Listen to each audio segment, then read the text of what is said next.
Evangelio según Lucas. Tomaremos el capítulo 9. Evangelio según Lucas, capítulo 9.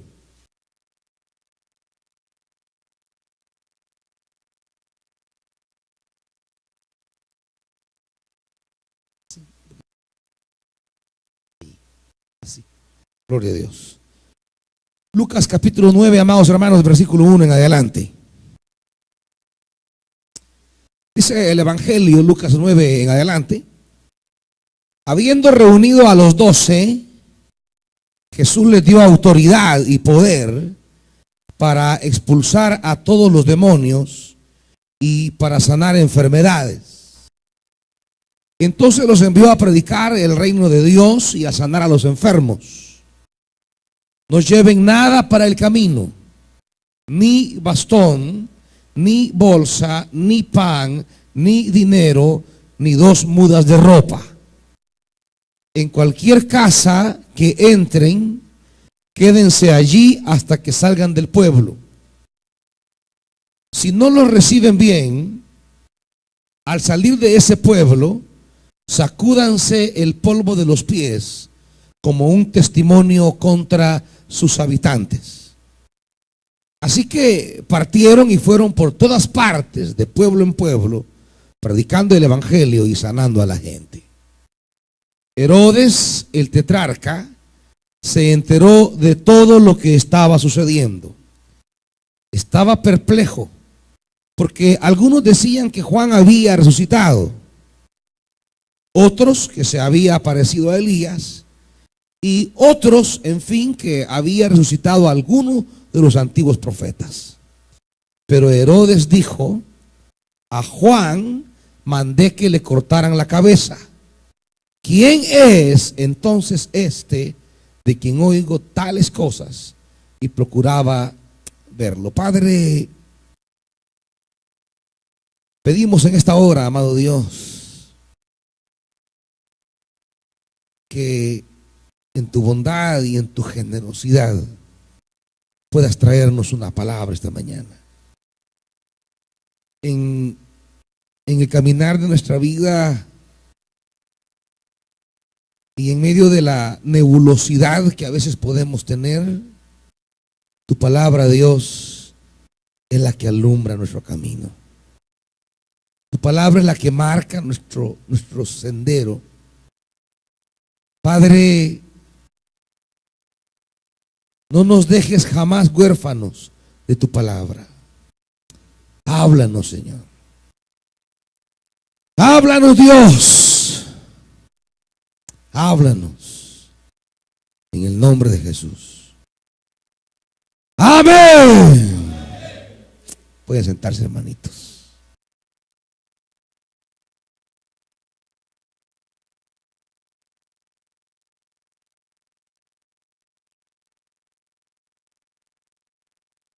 Hay una pregunta con la que Herodes cierra su comentario, su reflexión, y es una pregunta que tenemos no solamente que plantearla, sino también que responderla. Herodes dice al final del versículo 9, dice: pero Herodes dijo: a Juan mandé que le cortaran la cabeza.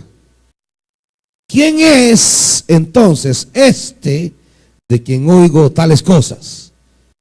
Herodes plantea la pregunta, pero no hay una respuesta. Es como una pregunta que queda abierta y al final cada lector debe responder a esta pregunta. Al final cada lector, cada quien que escuche el relato del evangelio tiene que responder: ¿quién es este entonces?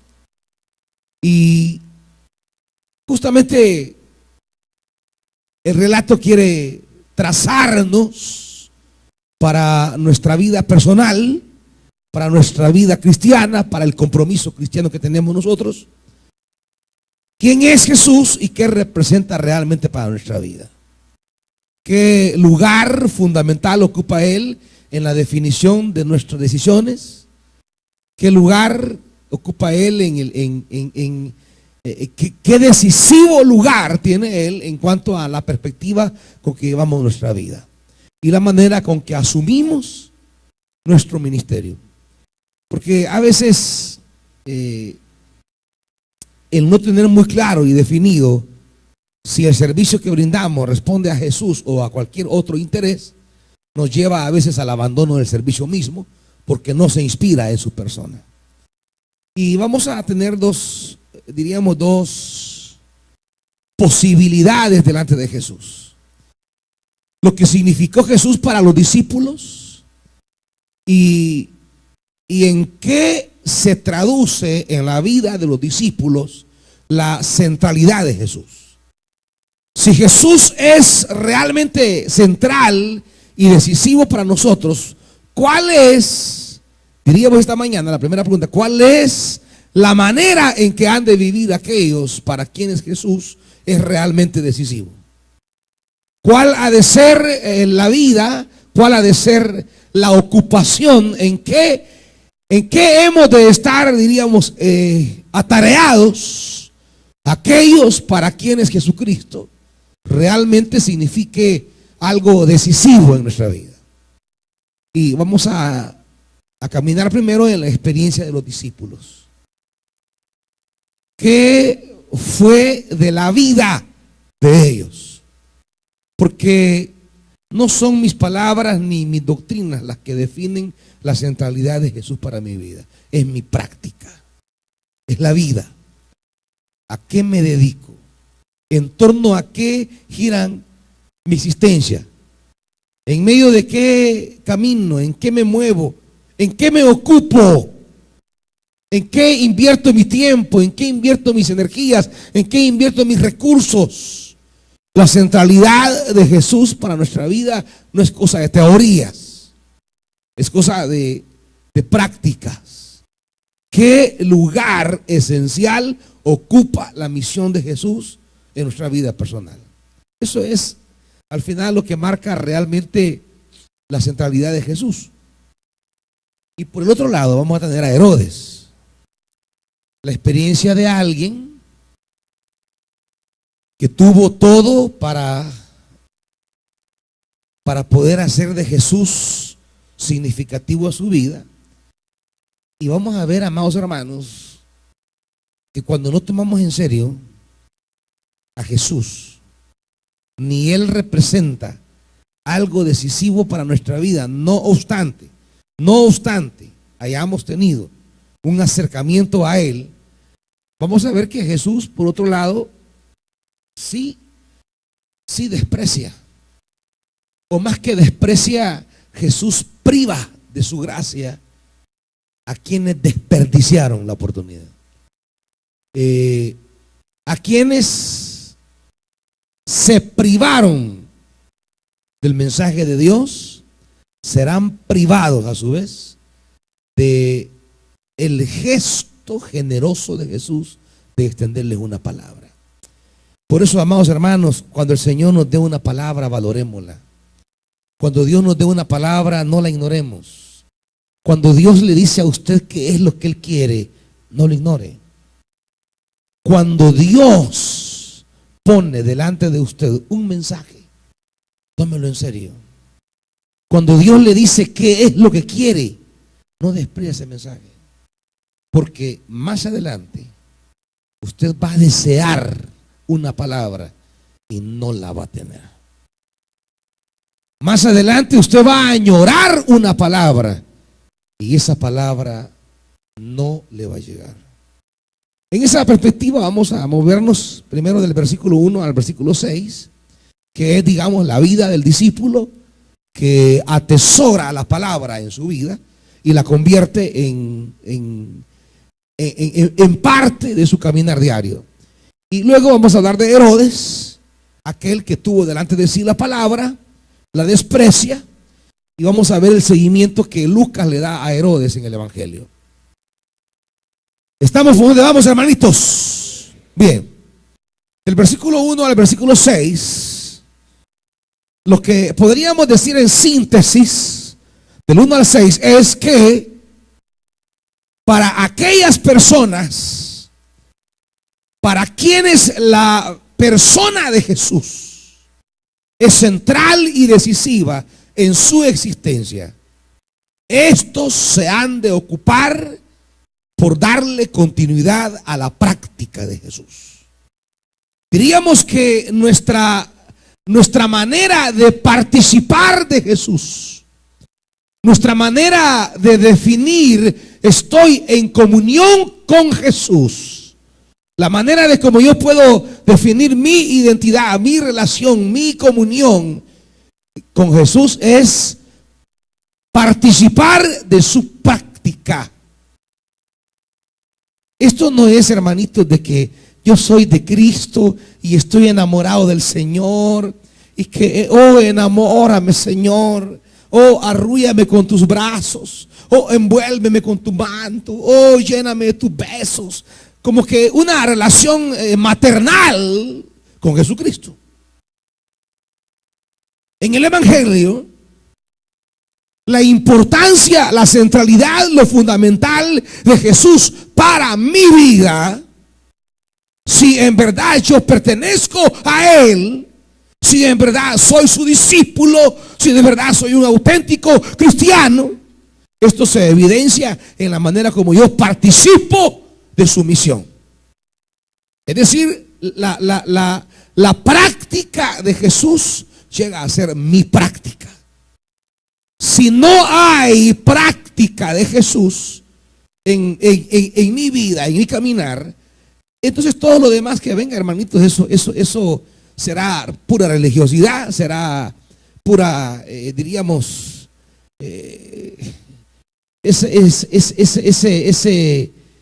esa vivencia abstracta de Dios, esos enamoramientos ficticios que hay de Dios. A Dios se le sigue en la práctica. Con Dios nos conectamos en nuestra participación comprometida en su tarea. ¿Qué espera Jesús de un discípulo? ¿Qué espera Jesús de alguien que cree en Él? ¿Qué espera Jesús de alguien que le siga? ¿Qué espera de alguien que le diga que le ama?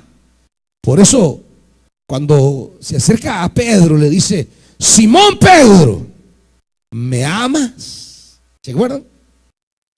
Simón Pedro, ¿me amas? Y cuando Simón Pedro le respondía así, ¿qué le decía a Jesús? Es decir, le hacía un llamado a participar en el ministerio. Subímele por favor un poquito nada más a los monitores, hijo. Dale, 1, 2, 1, 2, 1, 2, un poquito más. Gloria a Dios, ahí. Para Jesús, el amor de Pedro no tiene que ver con estarle haciendo cancioncitas de amor a Dios. El amor de Pedro no tiene que ver con estar en una relación mística de que voy a ascender ahorita al trono, voy subiendo a donde está Él. La esencia de el amor de Pedro hacia Jesús, Jesús se lo define en términos de la práctica. Pastorea mis ovejas, apacienta mis corderos. Es decir, el amor a Cristo no es cosa de enamoramientos superficiales. El amor a Dios, el amor a Cristo tiene que ver con la práctica comprometida de traer vida y salvación. Por eso dice el versículo 1: habiendo reunido a los 12, Jesús les dio autoridad. ¿Para qué, hermanitos? Para expulsar a los demonios y para sanar enfermedades. Entonces los envió. ¿A qué? A predicar el reino de Dios y a sanar a los enfermos. En el versículo 1 y 2 nos hablan de la práctica esencial del auténtico discípulo.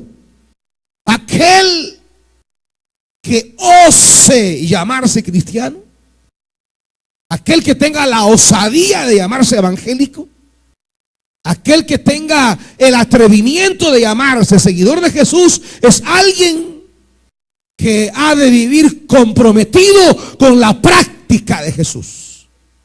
Es aquel que es un enviado. Por eso dice, entonces los envió. En ese sentido genérico de la palabra, todos somos apóstoles, hermanitos. Porque un apóstol es un enviado. Apóstol viene de apostelein, en griego, que quiere decir enviar. Apostelein, enviar. Apóstol es un enviado. Jesús llama a una comunidad, son los llamados. Pero esa comunidad que es llamada es a la vez una comunidad enviada. Es una comunidad apostólica. Apostólica porque es una comunidad enviada. No hemos de ser apostólicos porque andemos con sombrero. No hemos de ser apostólicos porque andemos con vestidos largos. O soy apostólico porque ando con el cuello tapado y la manga larga. No, somos apostólicos en la medida que somos una comunidad en envío, una comunidad enviada que practica el envío de Jesús. No somos una comunidad apostólica porque hayan apóstoles especiales. No. Hemos de ser una comunidad apostólica y usted, podemos ser apóstoles en la medida que participamos de la tarea a la que Jesús nos ha enviado. Si no hay participación comprometida en el envío de Jesús, si no hay participación comprometida en la práctica de Jesús, no, hermanitos, podemos ser cualquier cosa menos discípulos de Jesús. No podemos estar ligados a Jesús si no reflejamos su práctica. El problema hoy día de mucha gente es que cree que basta con ir a una iglesia evangélica. El problema hoy día de la gente piensa que con solo estar ya en una iglesia e ir 2 horas los domingos ya pagó la cuota semanal de buscar a Dios. Ya pagó la cuota semanal de calmar la conciencia. Ya cumplió. Asistir es solo una parte. Por eso son los 2 verbos en la Biblia: llamar y enviar. Llamar y enviar. Por eso dice, y los llamó, pero luego los envió. Son los 2 verbos de acción que hay en torno a Jesús. Son los 2 verbos esenciales que marcan la relación con Jesús. Primero somos llamados a una intimidad con Jesús, llamados a un aprendizaje de Jesús, llamados a un crecer con Jesús, llamados a un reunirnos en torno a Jesús, llamado, diríamos, a congregarnos en torno a Jesús. Esa es la primera faceta del auténtico discípulo. Es llamado. El creyente se va a definir por estos 2 movimientos: llamado y enviado.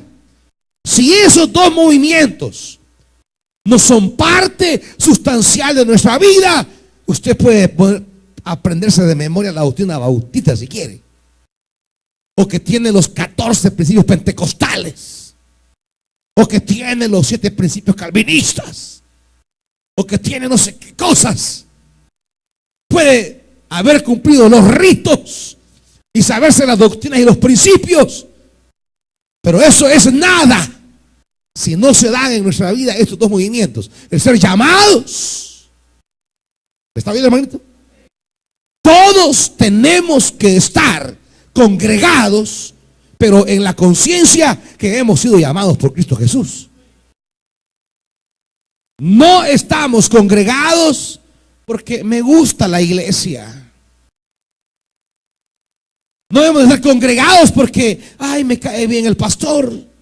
Mire, el pastor le puede caer bien ahorita y le puede caer mal mañana. Sobre todo cuando le dice cosas a veces. Ahí van hermanas trompudas, algunas que van a servir a la montaña, trompudas con el pastor. Pues sí, y para que no estudian, pues yo les hago el examen y pues sí. Y una hermanita que ni sabe quién es Caín, imagínense. Y le pregunto, ¿quién es Caín?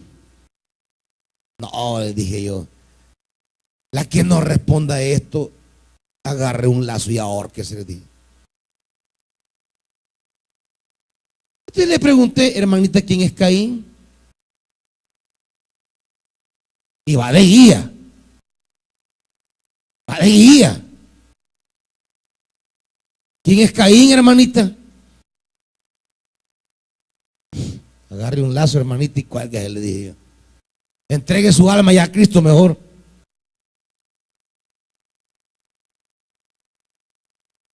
Ay, va trompuda. Sí, ¿y cómo sé yo? Pues?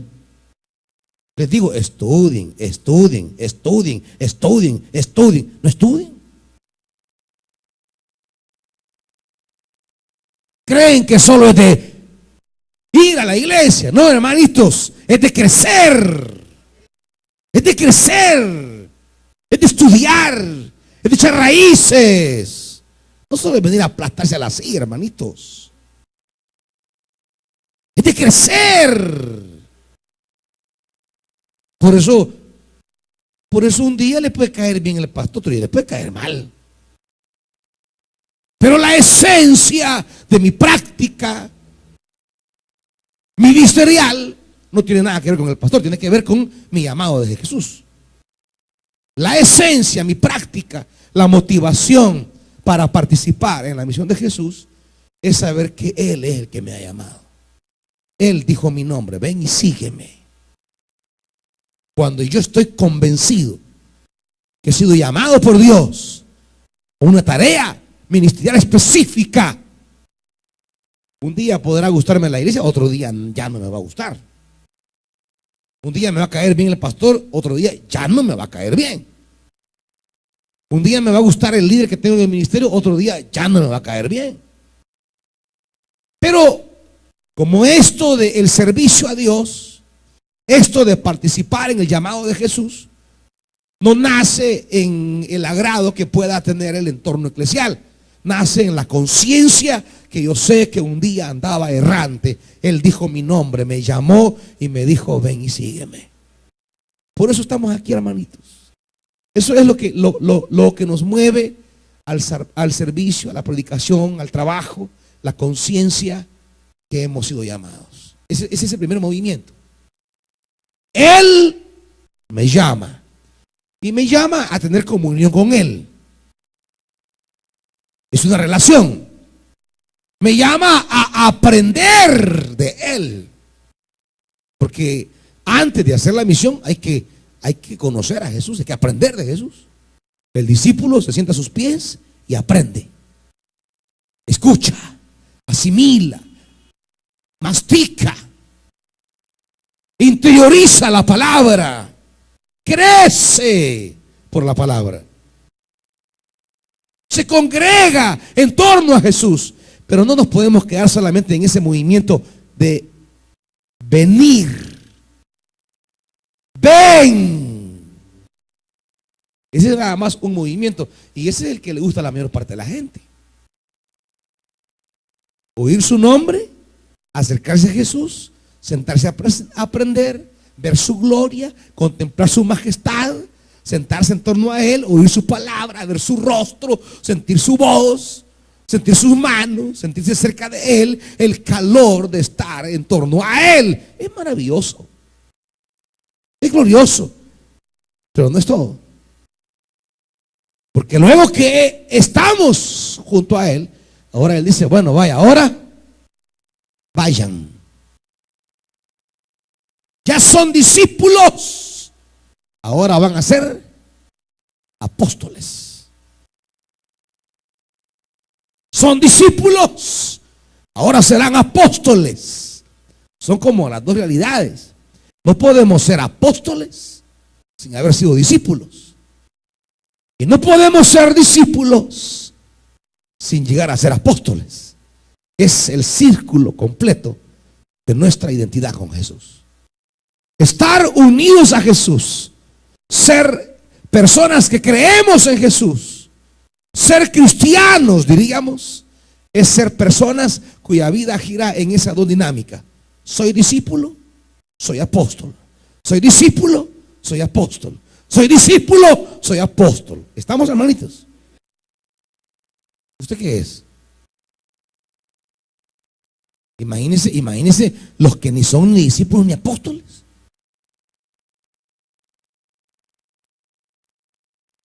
Me hago discípulo cuando Él me llama. Me hago apóstol cuando Él me envía. Me hago discípulo cuando Él dice mi nombre, ven y sígueme.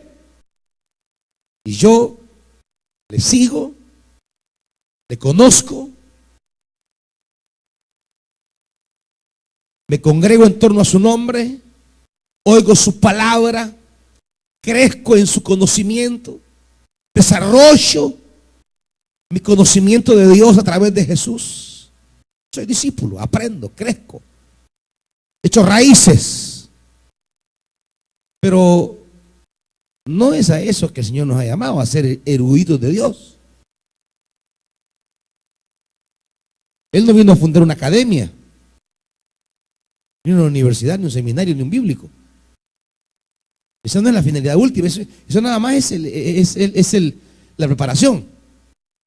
La esencia es la práctica. Cuando ya Él no solamente nos ha llamado, sino que ahora nos comisiona, nos envía. Ese es el verdadero creyente. Hoy día, lastimosamente, en El Salvador se dice: ya somos el 40% de evangélicos. Somos 2.5 millones. Ahora, de esos 2.5 millones, de verdad, si Jesús caminara entre nosotros, dijera: ¿de verdad estos son creyentes? ¿De verdad son mis discípulos y mis apóstoles?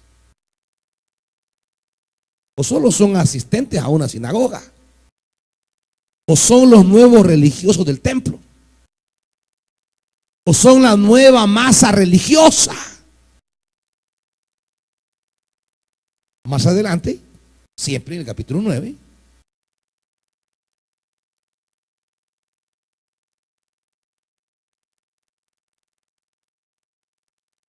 capítulo 14, mejor hermano, 14.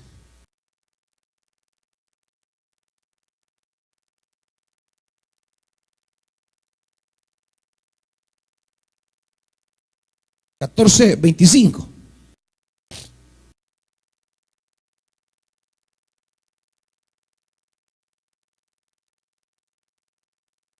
Grandes, ¿qué dice, hermanos? 14:25. Grandes multitudes. Así dice tanto en la Reina Valera como en la NBI, ¿verdad? Iban con él, ¿qué? Grandes multitudes. Se habla de las grandes multitudes que iban con él. Y aquí vamos a hacer la diferencia entre las multitudes que van con él a el llamamiento específico que él va a hacer al que quiere ser su discípulo. Son cosas distintas. Una cosa son las multitudes que van con él y otra cosa son los que van a venir a él y se van a convertir en sus discípulos. ¿Me van siguiendo, hermanitos? Como hoy día, grandes multitudes van a la iglesia, pero realmente siguen a Jesús. Por eso dice: grandes multitudes seguían a Jesús. Y él se volvió y les dijo, oiga, él va a depurar aquí. Si alguno viene a mí, ya habla del llamamiento, viene a mí y no sacrifica el amor a su padre y a su madre, a su esposa y a sus hijos, a sus hermanos, no puede ser que iban con él, es decir, eran acompañantes. No eran discípulos. Eran acompañantes. Claro, porque mientras acompañaban a Jesús, podían recibir un milagro.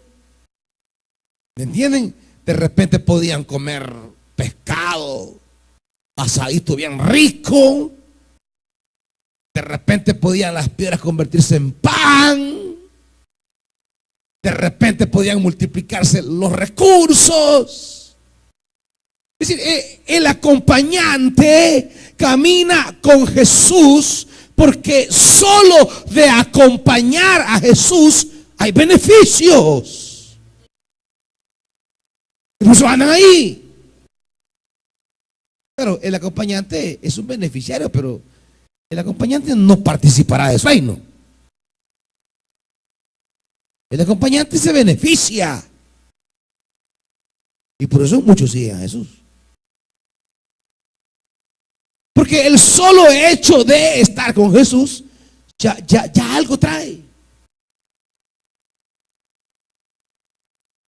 Por eso mucha gente va a la iglesia, pero son acompañantes de Jesús. Porque han oído que algo puede haber allí. Algo han sacado, una sanidad, un trabajo, solucionaron un problema. Y por eso Jesús les va a hacer una aclaración. Si alguno viene a mí, pero hay otras relaciones más importantes y significativas para su vida que yo, dice Jesús. Si el amor por tu hijo es más fuerte que tu amor por mí, entonces sí, puede ser acompañante, pero no mi discípulo. Sí, puede, si el amor por tu mujer es más grande que tu amor por mí, está bien, anda ahí, sos parte de la grande multitud después, pero no sos mi discípulo. Si tu amor por tu marido es mucho más grande que tu amor por mí, bueno, sos de las multitudes, pero no sos mi discípulo. Si amas algo mucho más que a mí, está bien. Eres de la multitud, pero no eres de mi discípulo. Van siguiendo el camino, hermanitos. Por eso en Juan 6, Jesús va a recriminar a las multitudes. Porque otra vez, dice Juan 6,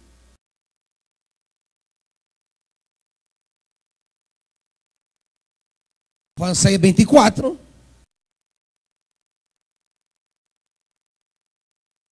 En cuanto, Juan 6, 24, ¿lo tiene? En cuanto la multitud, otra vez aparece la multitud. O sea, el montón de gente, pues. En cuanto a la multitud se dio cuenta que ni Jesús ni sus discípulos estaban allí, subieron a las barcas y se fueron a Capernaum a buscar a Jesús. Cuando lo encontraron al otro lado del lago, le preguntaron: Rabí, ¿cuándo llegaste acá? ¿Y qué les dijo Jesús, hermanitos? ¡Ey, qué bueno que vinieron a buscarme! ¡Ey, me alegra que no me dejaron perder aquí solo en el lago! ¡Ey, qué bueno! Se ve que ustedes tienen interés en mí, ¿verdad? ¡Ey, qué bueno que me... O sea, Jesús, ¿acaso Jesús alienta la búsqueda? ¿Qué dice Jesús?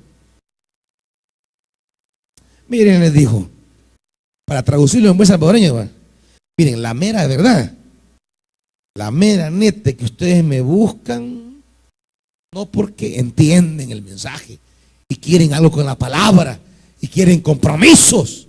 No, ustedes me buscan porque les doy de hartar. O sea, su vínculo conmigo es su necesidad. Jesús no andaba contemplando las multitudes, porque su criterio de ser hombre de Dios no era la popularidad. No era que era apreciado, admirado y que tenía más fans y más seguidores. Ay, que le han dado 40,000 likes. Ay, que tengo 45,000 seguidores. No, esa no era su preocupación.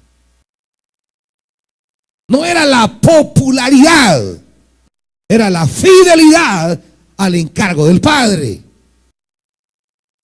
Cuando las multitudes no lo hayan por aquí y van y lo usan por allá y después se van para otra parte y llegan a Jesús, Jesús les dice: miren, hablando ya en oro, les dice: ustedes me siguen, pero no porque amen la palabra que les enseño, sino porque han tenido hambre y yo les doy de comer.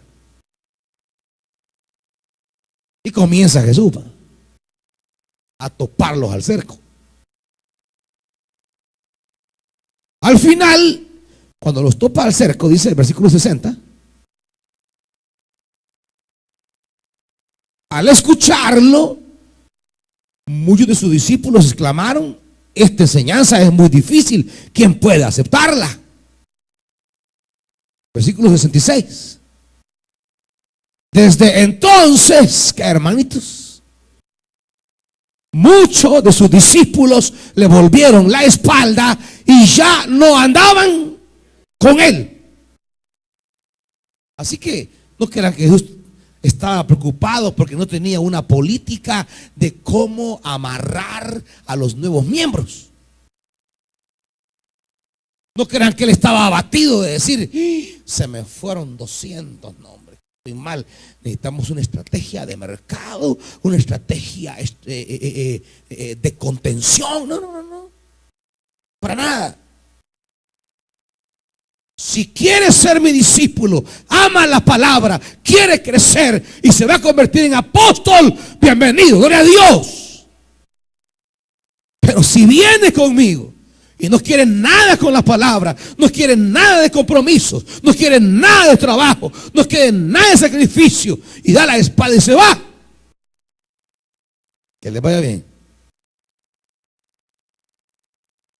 Ahí está el portón para entrar y para salir, le dijo. Esto no es andar contemplaciones. Y dice: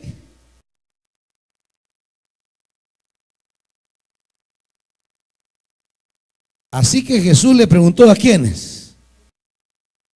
O sea, a estos más cercanos. ¿Y ustedes? ¿No se van a ir también?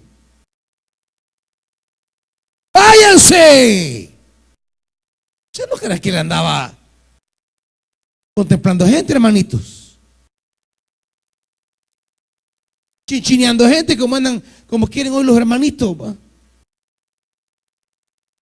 Y por eso las iglesias hoy entran, hoy las iglesias es a ver qué iglesia es la mejor guardería. Como chinchinean, cuidan, arrullan, abrazan a la gente para que no se vaya, para que se quede. Hombre, que se quede. Trabajamos para que se quede la gente. Ofrezcámosle a la gente más comodidad. Ofrezcámosle cosas acolchonaditas, no como estas sillas todas duras que duermen las. Y más cuánto para que ese pastor, y como no es que está sentado, ofrezcámosle buena atención al cliente. Jesús no tenía ninguna política de buena atención, hermanitos. Ey, qué lindo ahí, desde que uno entra lo saludan, lo abrazan, uno se siente amado. Mire, hermanito, usted no ha entrado al evangelio para sentirse amado, y ha entrado a trabajar en la obra. Si hay iglesias que ya lo sugieren, no son mujeres, son atención al cliente. Ya la capacitación que reciben es lo que reciben en Claro, en Tigo, en las empresas. Esos traen a capacitar a los sugieres.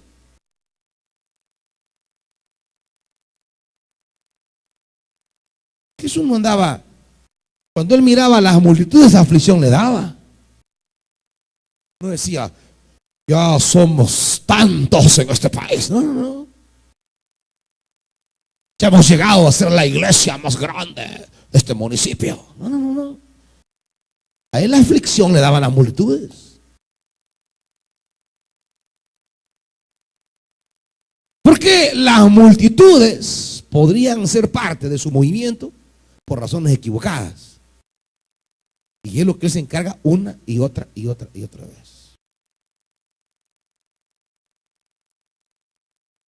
Bautistas hay de montones hasta para regalar. Pentecostales de a montones hasta para llevar. Católicos igual. No, no, pero discípulos. Discípulos. Esta es otra cosa, hermanitos. Y aún más, apóstoles. Este otro nivel todavía. ¿Me entiende? Si ser discípulos y ser apóstoles no es parte de mi práctica de fe, entonces yo quizás soy un religioso, pero no he entrado todavía a los asuntos del reino de Dios. Ando con la gente que anda con Jesús, pero no he entrado a los asuntos del reino.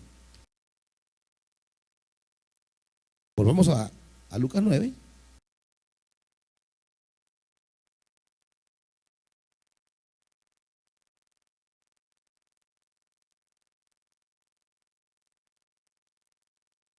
Si el primer versículo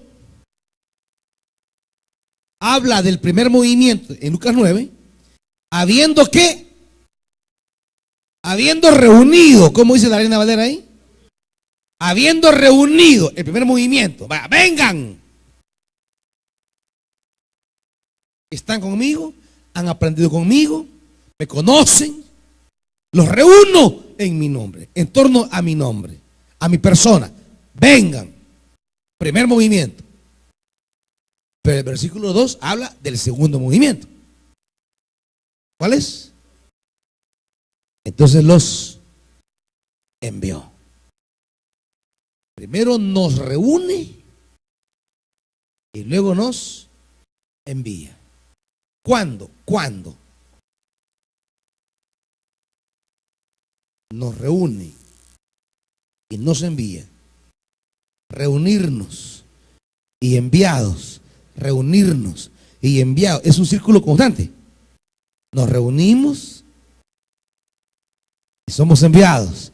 Nos reunimos y somos enviados. Cuando ese círculo no se rompe, ahí estamos siendo verdaderos hombres y mujeres que seguimos a Cristo. Eso es lo que nos define como cristianos. Lo que lo define como cristiano no es, hermanito, que usted cree 20 principios de fe, de no sé qué. Que su credo es tal y cual cosa.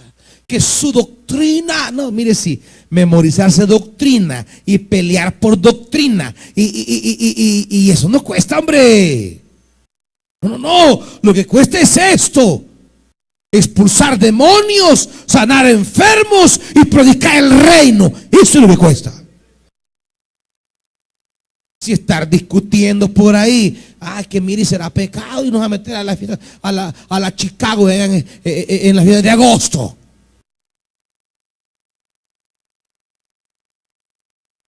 Y mire, será pecado usar aritos. Y será pecado pintarse el pelo. Y tantas discusiones. Y ahí siguen los endemoniados. Y ahí siguen los enfermos. Y ahí siguen los perdidos. Y ahí siguen los oprimidos. Y ahí sigue la violencia. Y las iglesias discutiendo.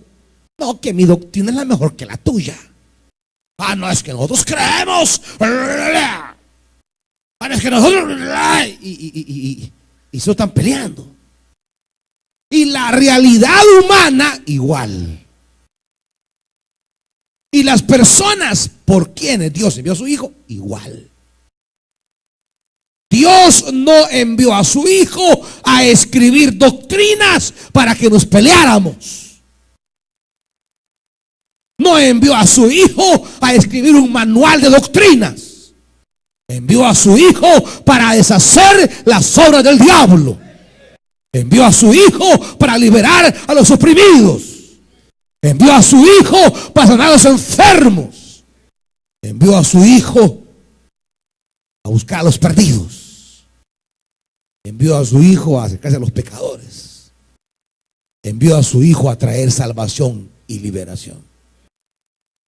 Y la iglesia que quiera de verdad llamarse cristiana, es la que participa de manera comprometida en la práctica de Jesús. El que diga llamarse cristiano, porque la gente dice, ay, ya mi hijo ya es bautizado, fíjese. De verdad. Sí, es bautizado. Porque así dice, bautizado.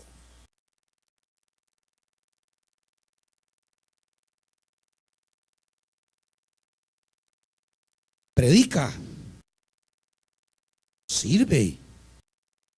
Trabaja en el reino. Eso es lo que a Dios le importa. Ay, ya, mi hijo ya es miembro de la iglesia. Ya aparece su nombre ahí en el libro de miembros. Este día fue agregado fulano de tal como miembro de la iglesia. ¿Y eso al Señor qué? De cara a lo que Dios le preocupa, ¿qué? Al Señor no le preocupa un libro chuco de miembros. Al Señor le preocupa la muerte de nuestros pasajes, colonias, barrios. Los oprimidos, los endemoniados, los enfermos, los atados, los oprimidos, los perdidos. Alégrese cuando diga: mi hijo está predicando en una conexión. Mi hija está predicando en una columna. Mi hijo va a servir a la montaña. Mi hijo predica en los buses. Mi hijo ora por los enfermos. Tiene un ministerio de liberación que Dios le ha entregado. Anda ahí, metido en los asuntos del reino de Dios.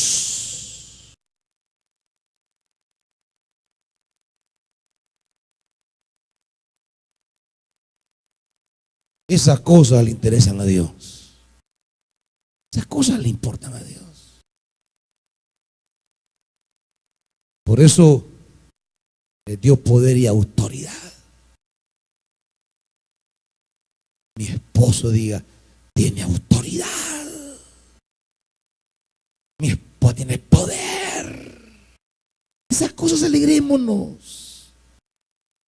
Ay, ando feliz que mi esposa se ha hecho el permanente. Ando feliz que mi esposo ha comprado no sé qué cosas. No. ¿Tiene autoridad y poder o no? Esas son las cosas que le importan a Dios. Ay, ¿qué le parece el nuevo look con mis lentes? ¿Y eso a Dios qué?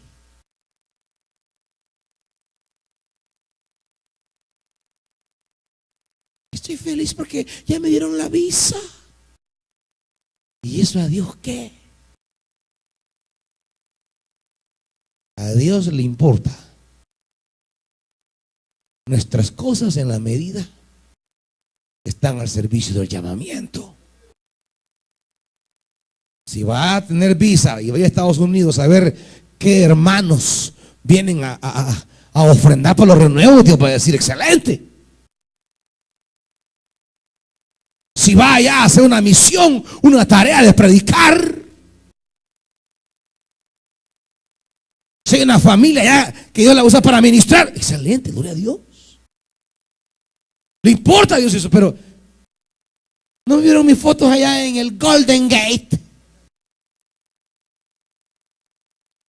Y yo para decir, y miren, y a mí eso, ¿qué?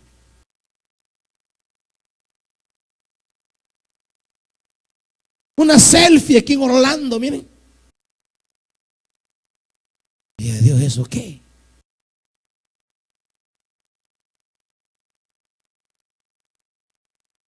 Por eso podemos ser de las multitudes, porque solo buscamos beneficios.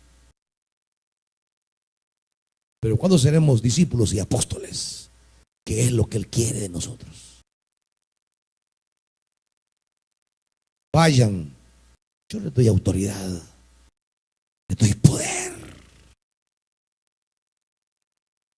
para deshacer todas las obras del diablo.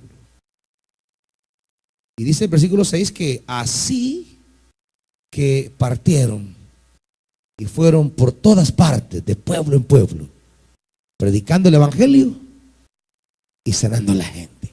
Esto es lo que Dios le alegra, hermanitos. Esto es lo que Dios le da gozo. Esto es lo que el Padre disfruta. Ver una iglesia que predica el reino y sana, predica, restaura. Es una iglesia comprometida con la práctica de Jesús, que participa. Mire, hermano, fíjese que donde yo vivo nadie predica. Yo quiero poner mi casa para que prediquen. Gloria a Dios. Mire, hermano, allá nadie está predicando. Puedo predicar yo. Así que no es que pueda, hermano. Dele. Tome la palabra, predique la palabra. Es que yo nunca he hablado en público. Pues sí, ¿y cuándo lo va a hacer, pues? Es que mire, cuando yo empiezo a hablar, se me traba la lengua, pastor. Y yo le hago, ay, perdonen. ¿Cómo creen que comencé predicando, hermanito? Cuando hablé la primera vez, ¿cree que hablo las 2 horas que hablo hoy? ¿Ah? Solo pasé a leer un papel que había escrito. Creo que no prediqué ni 6 minutos. Cuando ya había leído, cuando sentí se había acabado la hoja. Y les dije que Dios les bendiga, hermano, y me fui a sentar. No tenía nada que decir. Y a todo esto ni levanté la cara, hermanitos. Solo así leyendo. Hermanos, que el Señor les bendiga. Este día la palabra del Señor. Oh, Dios les bendiga. A sentarme. Y ese fue el gran mensaje.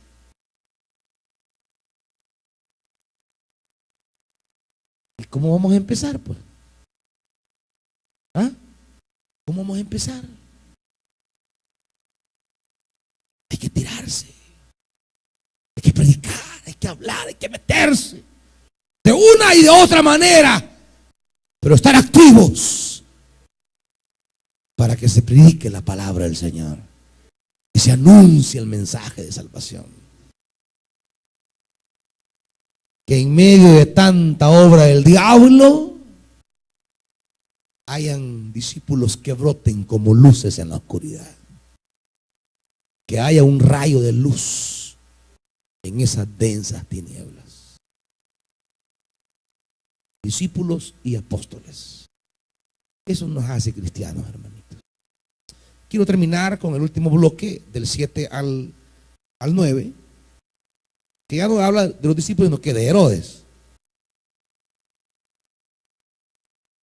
Herodes se enteró de todo lo que estaba sucediendo y estaba perplejo, porque algunos decían que Juan había resucitado ya usted se acordará y le dice en el 9, pero Herodes dijo, a Juan mandé que le cortaran la cabeza. Parece Herodes en la escena. Herodes tuvo el enorme privilegio de escuchar a Juan el Bautista. Claro, el mensaje que le llevaba Juan no era de su agrado. Como muchas veces el mensaje no es de nuestro agrado. Porque nos encantan los mensajes que nos envía el Señor, pero mensajes que vengan a hablarnos de bendición. Mensajes que vengan a decirnos, sigue adelante. Tú puedes, eres fuerte, lucha. Pero mensajes donde Dios llega y te dice, mira, eso que estás haciendo a mí no me agrada. Mira, eso en lo que andás, yo no voy con eso. Eso no nos gusta. Mira, de ahí apártate. De esa alejate. En ese trabajo no te quiero. En ese negocio no te metas. Cuando Dios nos cierra puertas y nos dice, no, eso no nos gusta.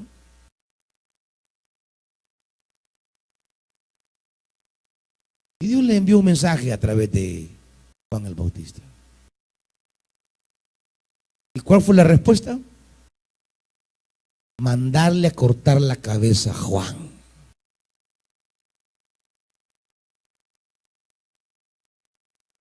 Matar al profeta. Esa fue la osadía de Herodes. Matar al profeta. El enviado de Dios, ese Elías que había de venir, esa voz que clamaba en el desierto. ¿Cómo terminó? Asesinado por el rey. Tuvo la palabra, tuvo el mensaje, tuvo la oportunidad. El precursor de Jesús. Aquel que venía delante de él preparándole el camino, asesinado por él, descabezado. O sea, no nos sorprendamos, hermanitos, que los que estemos en el camino del reino de Dios, de repente terminemos como Juan el Bautista. O sea, eso no debería ser novedoso para nosotros. Lo que sucede es que durante tantos años se nos ha planteado un evangelio que solo trae bendición y cosas lindas, que de repente cuando matan al profeta ya nos asustamos. Que de repente matan al profeta y ya nos friqueamos. ¿Sabe qué hizo Jesús cuando agarraron y mataron a Juan?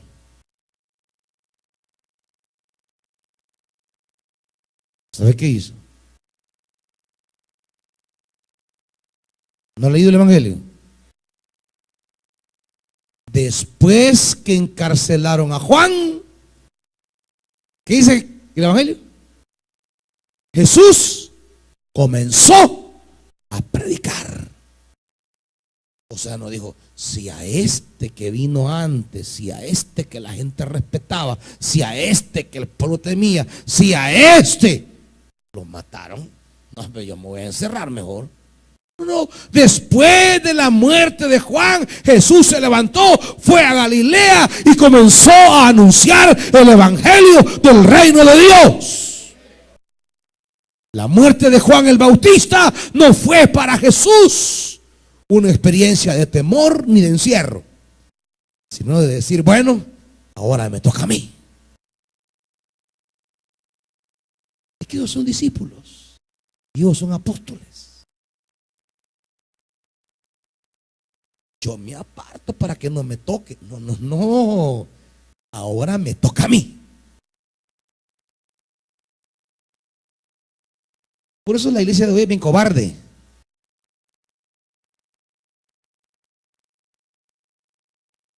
Pasa algo. Llegaron allá a matar a unos hermanos a una iglesia y me dice el pastor, y ya los hermanos no quieren venir. Imagínense, en lugar de decir, hoy vamos a ir todos.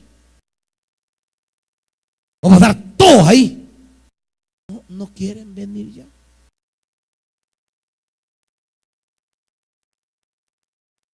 Imagínense cómo está la iglesia hoy día. Que las cosas que pasan en el mundo la llenan de miedo y mejor se retira. ¿Por qué? Porque no hemos sido ni discípulos ni apóstoles. Jesús, cuando Juan es capturado, es cuando él toma su lugar y comienza a predicar el evangelio. Por eso dice más adelante, y aquí cierro, hermanitos, con esto, Mateo, con Lucas 23. Este Herodes, que tuvo la oportunidad, tuvo la palabra, dice en el 23, Lucas 23, al oír esto, versículo 6, ¿está conmigo ahí? Al oír esto, Pilato preguntó si el hombre era Galileo. Cuando se enteró de que pertenecía a la jurisdicción de Herodes, se lo mandó a él, ya que en aquellos días también Herodes estaba en Jerusalén. Al ver a Jesús, oiga esto, al ver a Jesús, ¿cómo se puso Herodes? Muy contento, oiga esto, muy contento. Hacía tiempo que quería verlo por lo que oía acerca de él y esperaba presenciar algún milagro que hiciera Jesús. Imagínense toda la expectativa. Herodes dice, me traen a Jesús, qué bueno, yo quiero conocerlo, quiero verlo. Qué tiempo que quiero oírlo, qué tiempo que quiero ver un milagro. Y cualquiera de ustedes diría, el rey me quiere oír, está contento de verme, le voy a dar una palabra. No, y miren lo que pasó. Versículo 9, lo acusó con muchas preguntas, pero Jesús, ¿qué? No le contestaba nada.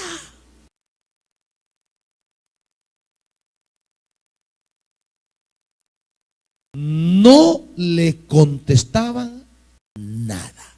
Y en los otros evangelios aparece preguntas que Herodes le hacía.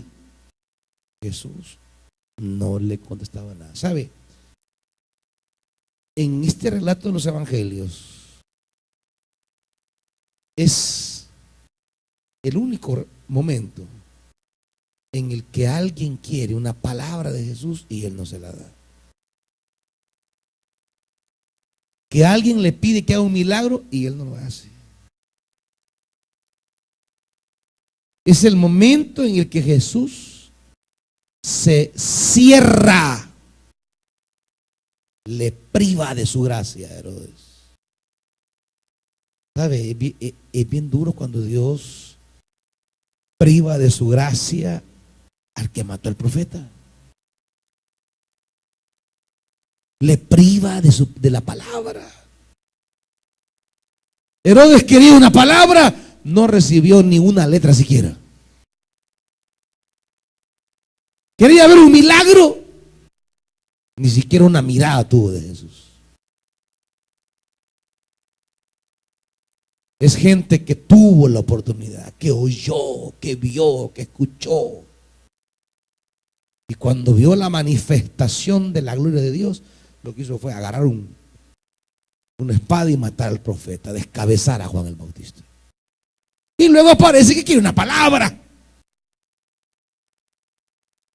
Y luego parece que quiere ver un milagro. No, hermanito, esto no es show, esto no es espectáculo.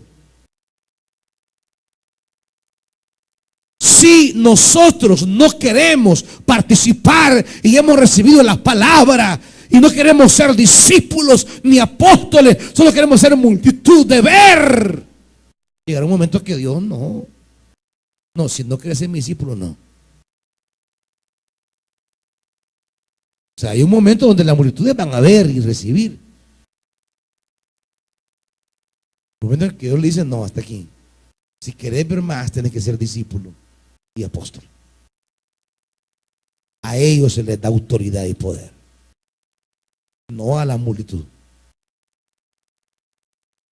Y después podemos desear una palabra, podemos desear un milagro de Dios, pero si despreciamos la palabra, si no queremos comprometernos con la palabra, más adelante usted podrá desearla y ya no va a llegar, hermanitos. Termino con Hebreos.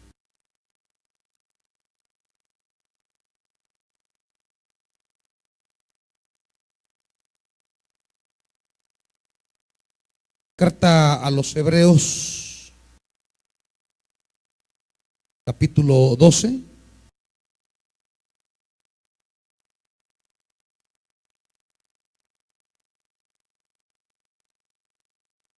Versículo 15.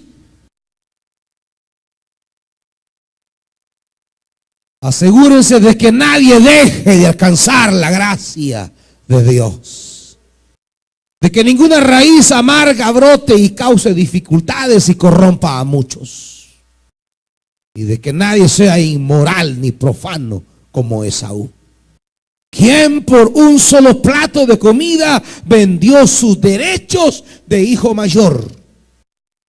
Después, como ya saben, cuando quiso heredar esa bendición, fue rechazado. No se le dio lugar para el arrepentimiento. Oiga, esto qué tremendo. Querer arrepentirse y no poder. Es terrible. No se le dio chance al arrepentimiento. Aunque con lágrimas buscó la bendición. La gente quiere la bendición, pero no quiere la responsabilidad de la primogenitura. Porque la primogenitura era una responsabilidad. Yo me hacía cargo de todos.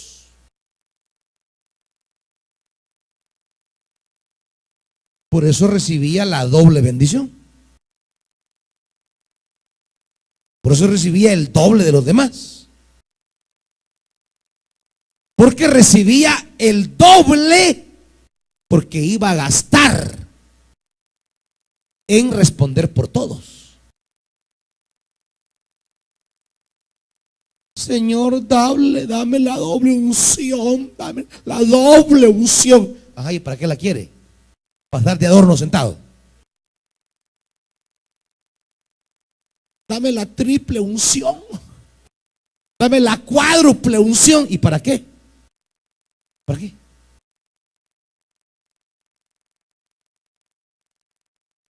Señor, dame la bendición. ¿Y para qué? La bendición viene para hacer la misión. La doble porción era para ejercer la responsabilidad de primogénito. Herodes quería palabra y milagro. ¿Para qué? ¿Para qué?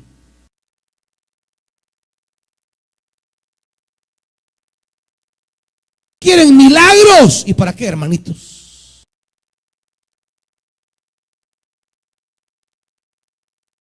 Pretender la doble porción sin asumir la responsabilidad de primogénito, eso es religión, hermanitos. Eso es lo que se predica hoy en la iglesia. Bendición por aquí, bendición. No, ¿y dónde está la responsabilidad? El llamado, el apostolado, ¿dónde está? Por eso a la gente le encanta ir a iglesias donde solo es y bendición por aquí, bendición por allá.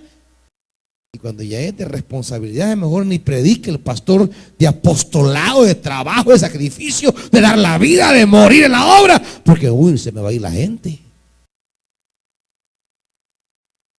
Miren, amigos, si aquí nos quedamos cinco nos vamos a quedar. Pero predicando el reino, sanando a los enfermos, liberando endemoniados. No creyentes adornos, no creyentes multitudes, creyentes de verdad. Herodes quería palabra y milagros. ¿Sabe qué hizo Jesús? Mire, ni siquiera no le dijo, papá, imagínense. Ni siquiera no. Mire, por lo menos a uno le dicen no. Uno dice, va, no, va. Yo digo no. Pero que no le digan nada, eso es peor. Porque quiere decir que no se merece ni siquiera el no.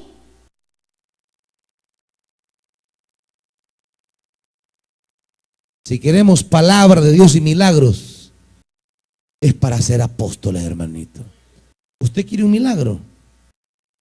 Ahí no dicen amén ahora, va. Un milagro. La pregunta es, ¿qué va a sacar Dios de ese milagro? Para su reino. ¿Quiere un milagro?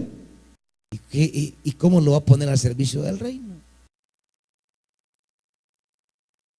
O sea, ¿quieren ser discípulos y apóstoles con poder y autoridad para hacer milagros, sanar enfermos, liberar demonios y explicar las palabras? ¿O queremos ser Herodes? Quiero ver un milagro. Jesús le va a decir, nada. Nada.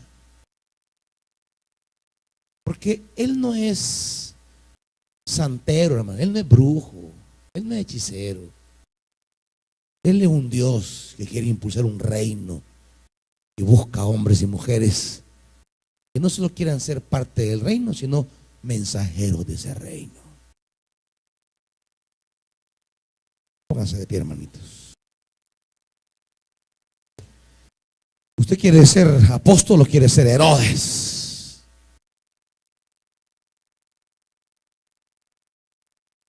¿Solo quiere oír una palabra o quiere predicar también la palabra? ¿Solo quiere ver un milagro como Herodes o usted quiere ir en el nombre del Señor a hacer milagros? ¿Parte de la multitud o quiere ser discípulo y apóstol? El Señor no camina con multitudes, Él camina con discípulos y apóstoles.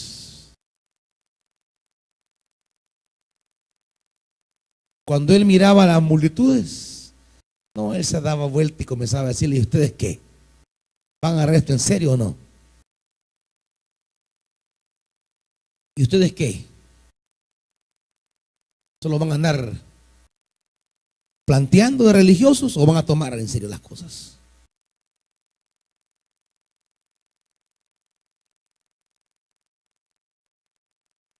Padre,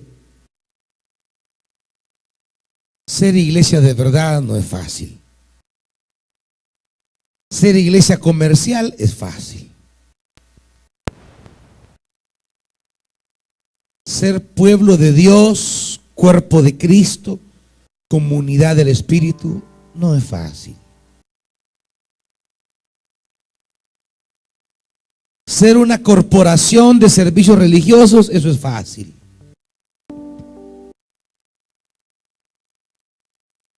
Ofrecer terapias religiosas es fácil.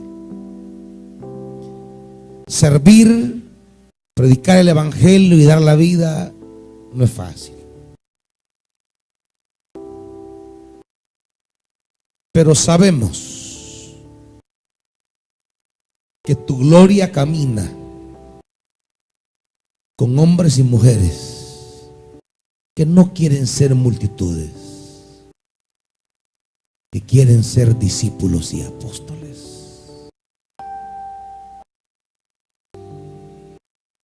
Discípulos y apóstoles. No Herodes, que quieren oír palabra y ver milagros como que fuera un espectáculo. Y de hecho, ese espectáculo es lo que muchas iglesias dan ahora.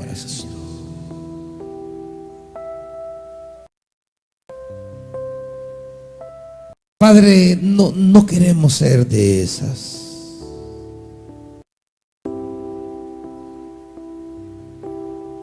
Queremos, como Jesús y sus apóstoles, de pueblo en pueblo, de municipio en municipio, de colonia en colonia, de pasaje en pasaje, ser hombres y mujeres que una vez congregados en tu nombre, salimos para ser instrumento de salvación. Las multitudes se ahogan en sus necesidades. Los apóstoles viven para el reino, sabiendo que tú velas por nuestras necesidades.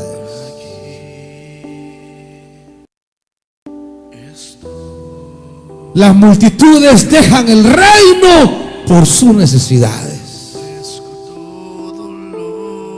Los apóstoles servimos al reino y ponemos en tus manos nuestras necesidades. La religión ofrece espectáculos para llenar necesidades. El evangelio que hemos creído nos ofrece un llamado, un envío, vivir lo eterno, lo que perdura, lo que no pasa.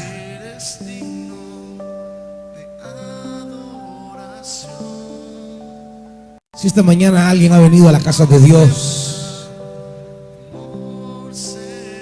y se ha desviado del camino del Señor, y puede reconciliarse. Si está lejos del Señor, y puede entregarle su vida.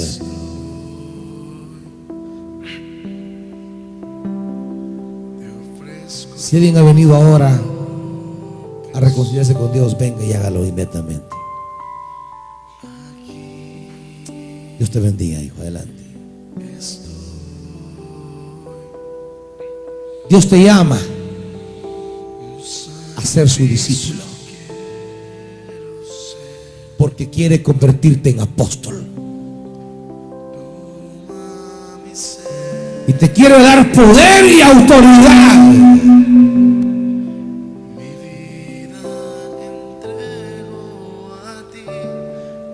Ojalá que así como has llorado por ciertas necesidades, puedas llorar